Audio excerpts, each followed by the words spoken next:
how to use the image editor in GoDaddy website builder. Hello guys and welcome to this new tutorial. In today's video I'm going to show you how simple and easy it is to use the image editor on GoDaddy.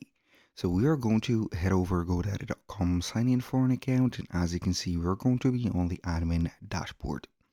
Now once we have been here, we're going to head over the left side of the screen and select website. Then we're going to select the website that we want. As you can see, in my case, I have only a website or only one website. So it is going directly to show up the website that we have.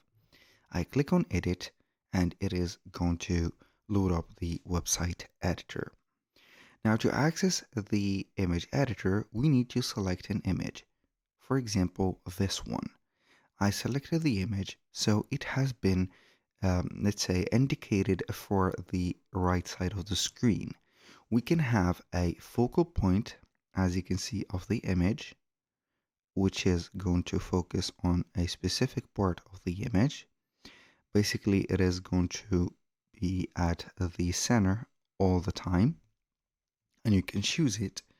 And we can go ahead and make in some zoom in, zoom out.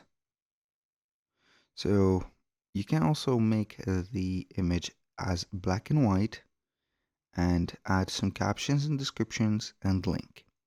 That was the light, let's say, image. You can also rotate it just fine like that. Now to the editor, which is going to have the advanced features. I click on edit. It is going to show us the advanced features, such as making the image, having added things such as other images, text, elements, shapes, whatever.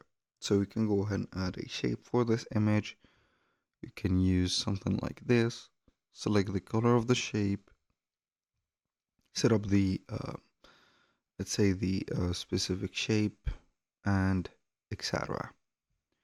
So that was pretty much it. This is how we can get the specific image.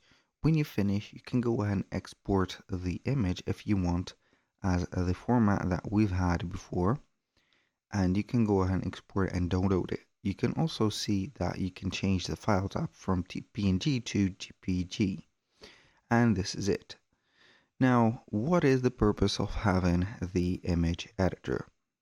Basically, you're going to have everything in one place. So no need to export your images or current images to Canva, for example, or Photoshop to modify them, but you're going to find them within the, let's say, specific website editor. That was pretty much it for today's video. Thank you guys for watching. I hope that you have enjoyed the content, and I hope to see you soon on the next one.